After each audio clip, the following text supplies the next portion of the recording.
Hey there, my fellow intellectuals. How are you doing today? It's July 23rd, 2020, and it's a pretty big day today.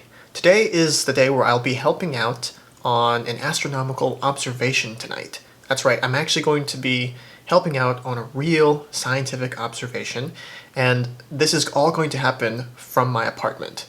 If you're wondering, how is that even possible? Then let me show you. So I have this 3-monitor setup here, and essentially what's going to happen is that we're going to try and do at-home remote observing. Now, that sounds all really complicated, so let me try and break it down for you guys. So before I get into remote or at-home observing, I should first mention what observatory and what telescope we're using. So we're going to be using the Shane 3-meter telescope at Lick Observatory, which is located on Mount Hamilton, which is close to San Jose, California. And actually, I have an image of the observatory, or a picture of the observatory right here on this jacket, because I actually went there for a training workshop in astronomy a couple of years ago, and I got to practice on some of the instruments there.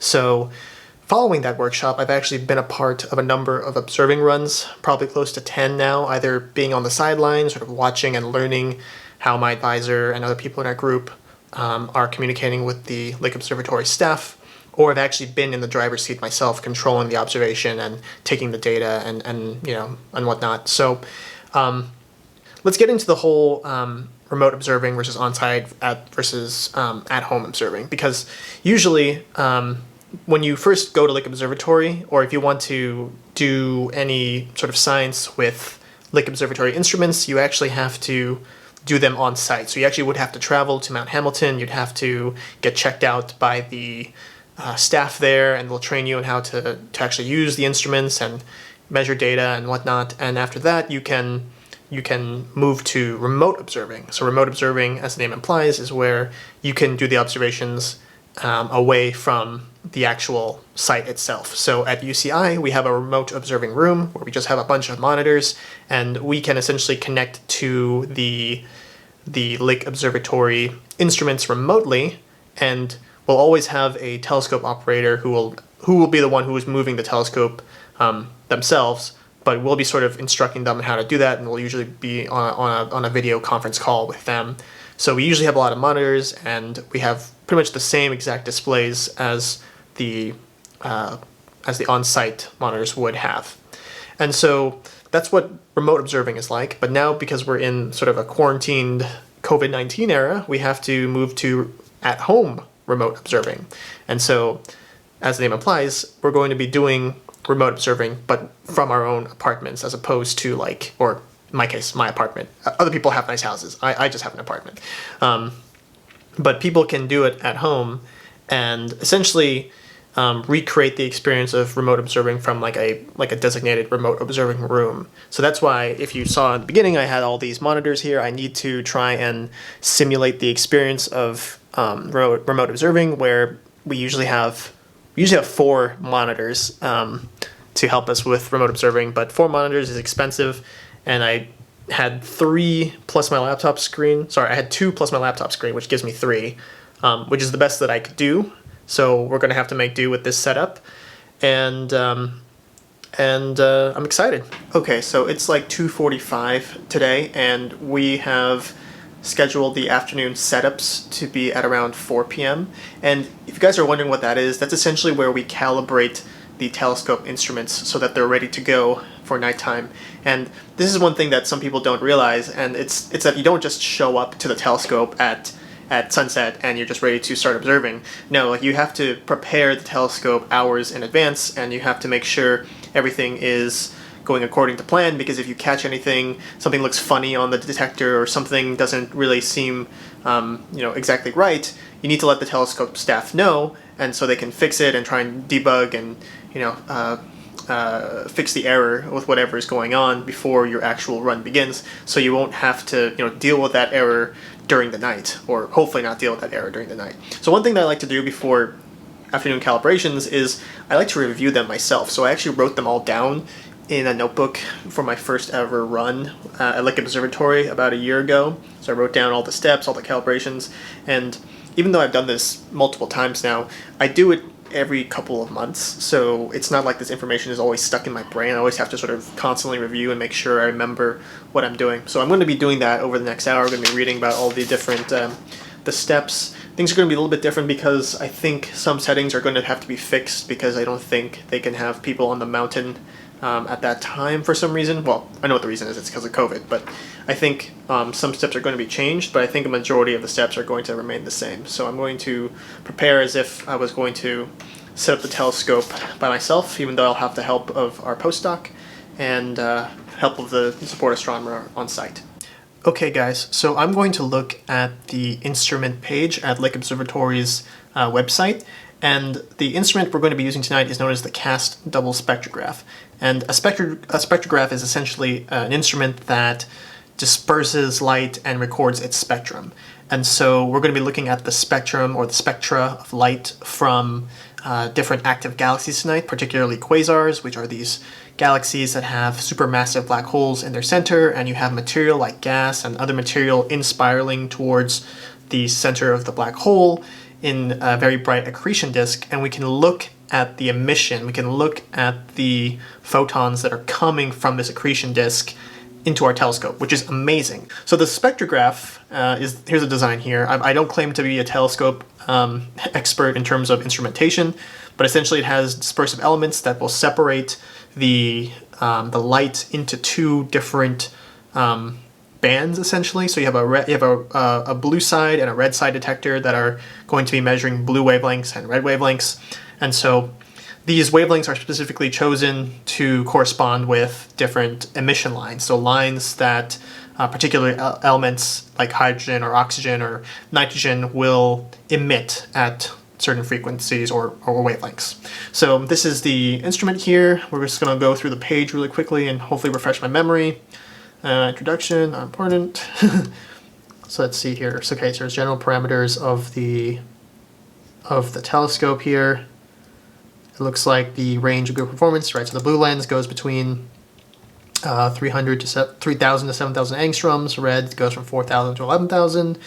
So I'm going to go to the software part. Let's go ahead and take a look at like arc and flat field lamps. So what arc lamps are and flat field lamps are is that arcs are a way to measure sort of emission strengths from gases. So you'll have these lamps that emit light from certain gases like neon or argon, mercury, whatever. And they are essentially used to calibrate the strength of the emission lines that we are measuring. So they're essentially a reference to, you know, what's the strength of the emission line coming from that active galaxy millions of light years away. In terms of a flat field lamp, a flat field is essentially where you have to correct the detector's sensitivity at different parts of the pixel. So imagine that like a CCD, right? A charge coupled device has these sort of pixels here that will measure light that strike on these little panels, okay? Now the thing is, ideally, you would want each of these pixels to behave exactly the same way, to respond in the same way, but in reality that's not actually the case. So the detector's sort of uniformity or how sensitive it is from pixel to pixel will vary, and you want to have a measure of how much variance there is in the pixel sensitivity between, you know, adjacent pixels and throughout the entire CCD.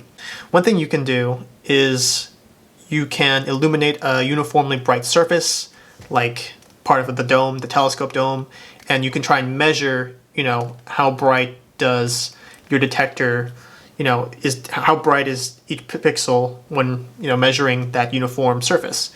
And because that surface is uniformly bright, in theory, all those pixels should give you the same answer. But in reality, that's not the case, and that gives you an idea of how much sort of pixel to pixel sensitivity variation there is. So that's essentially what a flat field is for. Okay, so let's go ahead and take a look at some of the other stuff. Okay, so now I'm on the software part of these instructions, and I'm looking at the CAST controller interface. So these are screenshots of what the actual panels of the CAST spectrograph controller looks like, and these are things that I can actually change and set, and it sort of tells you all the different components of the spectrograph. And so this is going to be on my screen tonight, so I will actually be interacting with these panels tonight, and you can read about what each of these components are and the descriptions of all these images. So that's one set of panels I'll be looking at tonight. I think if we go down to data taking system, we'll see the actual screens of what the data taking system looks like. So this is an example of a test measurement. So these are emission lines right here. These are lines that are peaking at different wavelengths and of different strengths. And so this is where we would essentially hit the button that says start exposure, and this gives us a time of how long we're going to expose on the target. And so there's a lot of different working parts here that each panel has, and I won't get into the details here, but it's really, it seems really complicated, and I'm not gonna lie, it was when I first had to learn this, but over time now, having done this nearly 10 times, sitting in one way or another on observing runs, I've gotten more accustomed and more comfortable with using these panels. And so you can read more about it here. If we go down to, well, we already did arc and field lamps. We can go to cast focus, which is a calibration process that I'm going to have to do in the next hour or so. Essentially, what that is that you have to calibrate the spectrograph in a way that it's in focus, right? So imagine a camera that's out of focus, like this one. If I was out of focus, would you want to keep watching the video? Probably not.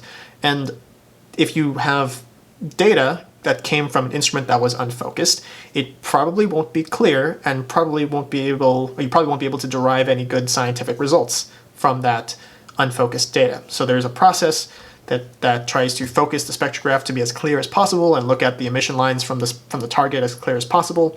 And I won't go into the process because it's very, very technical, and there's a lot of behind the scenes stuff that is kind of hard to explain, but you can read more about it here on this page if you're interested, and what all these plots mean and how that sort of tells you if your spectrograph is in focus.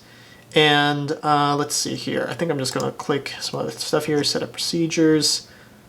And I see. So these are just some recommendations here, and yeah, this is essentially the guide on how to. This is essentially the guide on how to use CAST and all the different working components with CAST. And so if you're interested, check out this page if you want to learn more about the instrument. But I hope that gave you some idea of what I'm going to be looking at tonight, because a lot of these images you see here and images of panels are the actual things that I'm going to be looking at tonight. Hi guys, this is Kyle from the future, and so the observation has already happened. I did it a few days ago, but upon looking at the footage, I realized I totally forgot to mention a very, very critical, important part of an observation, and that is keeping an eye out for the weather. Now, weather is like your worst enemy when it comes to trying to do an astronomical observation, because you just have absolutely no control over it. This is actually a reason why we lose a lot of nights, because the weather is just not cooperating. Sometimes clouds come in, sometimes it starts to rain, and it's just a really big factor when planning and doing an astronomical observation. So one thing you can do, at least with Lick Observatory, is you can actually, if you're remotely observing, you can go to this website and you can look at cameras that the observatory has along the mountain, so you can see what the weather is doing during the day or the night.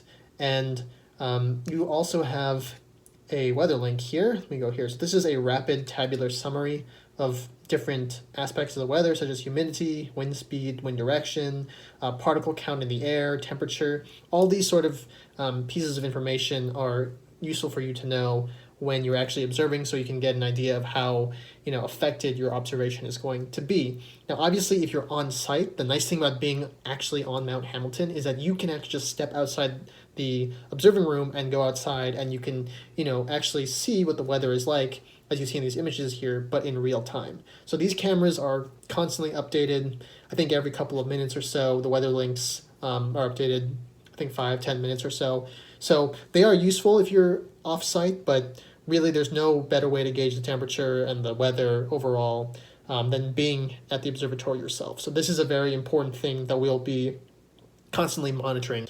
And we actually will communicate with the person who's actually at Mount Hamilton controlling the telescope and seeing what they think about the weather conditions. If you want to see a full live stream of a actual Lick observing run from calibration all the way to data acquisition and beyond, I would really recommend you to watch Serafina Nance's videos on her channel. She's a friend of mine. She's a graduate student at the University of California, Berkeley, who specializes in supernova research, and she uses the CAST spectrograph on the Shane 3-meter telescope at Lick Observatory for her PhD work, and she went through the whole process of live streaming an entire night. A couple of months back I was there. It was really fun. I stayed for a good portion of the night, and if you really want to see sort of the minute-to-minute, second-by-second play-by-play of how to do an astronomical observation, she has the whole live stream on her YouTube channel. So check her out if you want to see 8+ hours of astronomical research.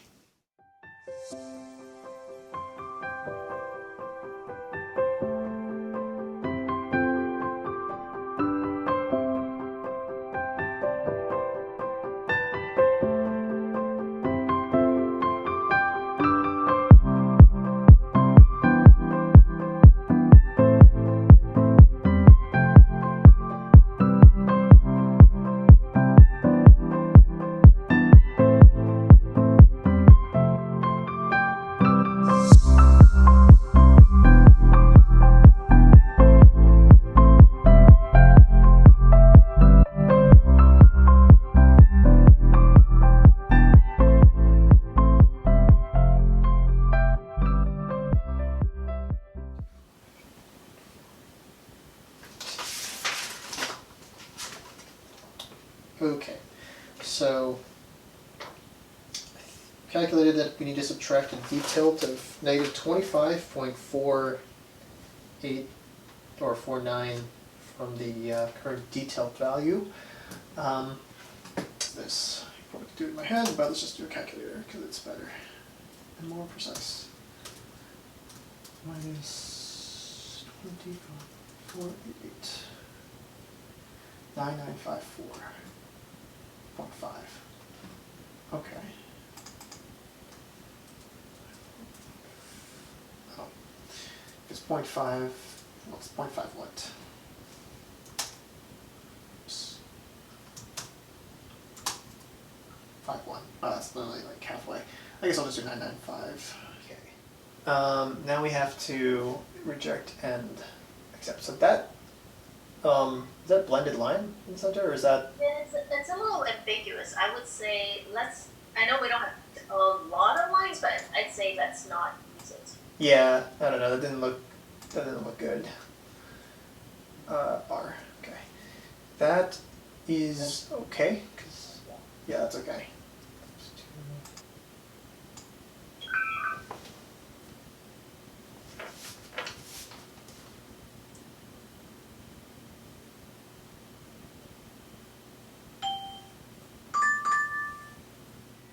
Hey guys, it is about 6 p.m. now, and we just essentially finished taking the calibrations in the afternoon, and we verified that the instrument is ready to go for tonight. And I still have some things running in the background, just automated, but essentially my part is done.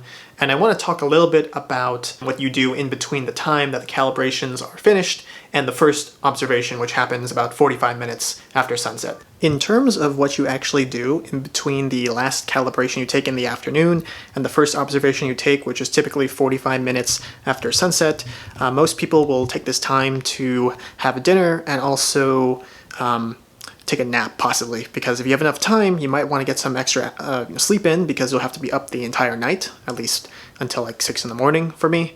And so I might actually do that, try and get some rest and get ready to stay up the entire night. And it turns out that it's not going to be the postdoc in our group who is going to be the main driver of the telescope. It's going to be me. I'm actually going to be the one taking the measurements and telling the telescope operator where to slew and tell them what targets to look at. So that's pretty exciting for me. I get more practice in. You guys get to see me sort of at work, and this is not a very common opportunity. So this is a good chance for you guys to see what it's like. With that being said, I'm going to have to be pretty focused tonight and focused on taking good signs, because again, I'm not the main investigator of this project. I'm just simply helping out in a collaborative manner, and I am a person who can support the project by observing. So I'll be the main observer tonight. Yay! So time to get dinner and get some rest. See you after sunset. Hey guys, it's about 8:30 right now, and I just took a nap to be rested for the all-nighter tonight. So sunset is in about 10-ish minutes. It's about 8:26 right now, and so I'll be hopping back on to the computers and trying to get ready for the long night ahead. I'm also going to be making some tea to help me stay up for the rest of the night, because that's usually my drink of choice when I try and stay up for these observation runs, though I also have some espresso shots of coffee in my fridge that I might have to use if it becomes necessary. So gonna get ready to set up, but let's get ready to observe some AGN tonight, shall we?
Okay, so yeah, we're ready to move, and can we do a, let's see here. Oh, actually, the PA in this case, okay, so the air mass is less than 1.3 in this case, so okay, let's see. Can we do a fixed position angle of 157, please? 157, yep. Yep, thank you. Change something.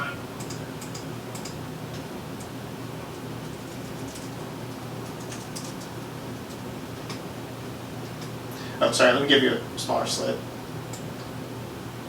You guys are looking at AGM tonight, or? Yes, that's correct.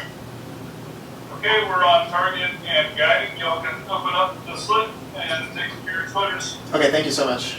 Good. Okay, here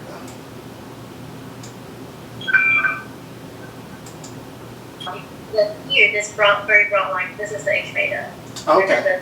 And then the two narrow lines here, those are the O3. Yeah. So the next target actually has an air mass less than 1.3, right? Yeah, you're right. It's 1.22. Okay, cool. So then 137.4 should be good. Yeah, Matt, so once it finishes reading out, then we'll be ready to move to the next target, which Kyle will send to you. Yes. Okay, yeah, just let me know when you're ready. Okay, I'll send it to you right now on Poco, send to Poco right now.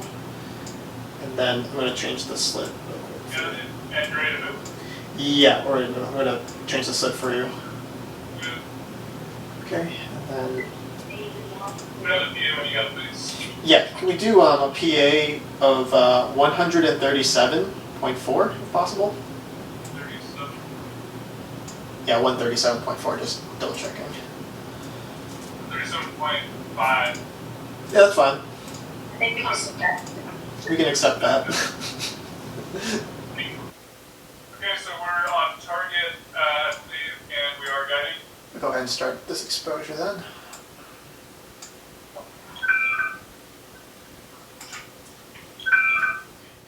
Hey guys, it's like midnight right now, and I'm whispering because I think all my roommates are asleep and I don't want to wake them up. but essentially we've already observed a handful of AGNs, and if you saw the last clip, I sort of tried to go through exposure of a target that was relatively short, so you could sort of see the process of slewing the telescope, communicating with the telescope operator, and just showing the back and forth between the person who is sort of trying to take the science observation and the person at the observatory who is controlling the telescope. I was also talking with our postdoc or our project scientist in the group who was just teaching me how to use a piece of software to look at the data we had just measured and just to verify we're looking at the right targets and stuff like that.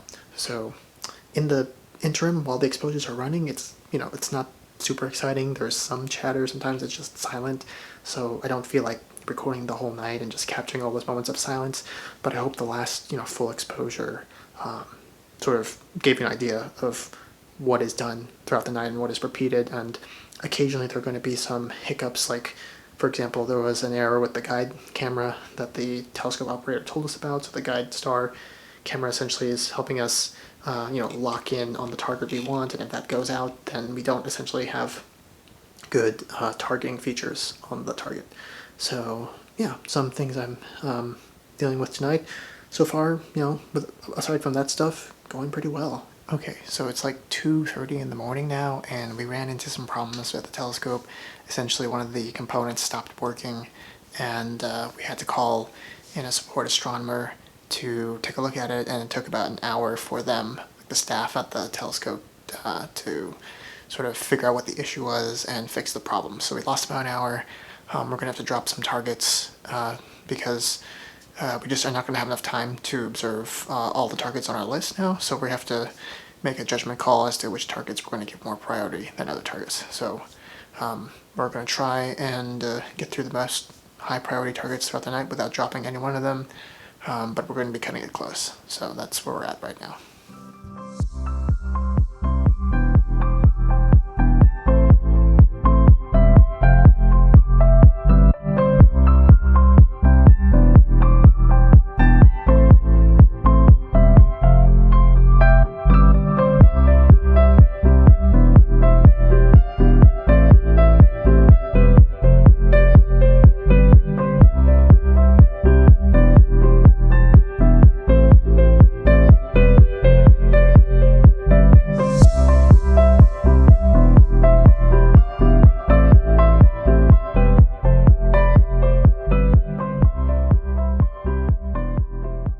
Alright, have a good one.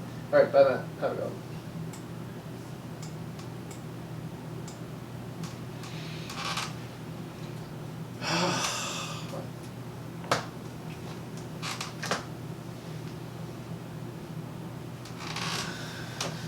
Wow, guys. Wow. Yeah, it is, it's early in the morning, guys. It is, let's see what time it is. It is 5:33 in the morning, and I'm tired. I observed, and we ran into a lot of difficulties tonight, unfortunately. We didn't get to observe everything we wanted, and unfortunately we had to skip some targets, and ultimately in the end the particle count, essentially the air content, the content of stuff in the air, had to force us to close up shop early because just couldn't risk the telescope safety. So, we got most of our observations, not all of them, and overall we stuck it out till the very end, even though we couldn't open up at the very end. So yeah, that was an observing run. I hope you enjoyed watching me go through the entire day and also most of the night to get this task done. Did some science. My brain is kind of like melted right now. I'm just sort of all over the place and I'm really tired. So thankfully my bed's right there, so I can just crash immediately. So thank you guys for watching. It was really fun for me to do this. I hope it gives you some idea of what astronomers do when they're observing from home. Yeah, I'm going to be doing it again soon. So hopefully you'll tune back in next time. So Take it easy, everyone. Have a good night.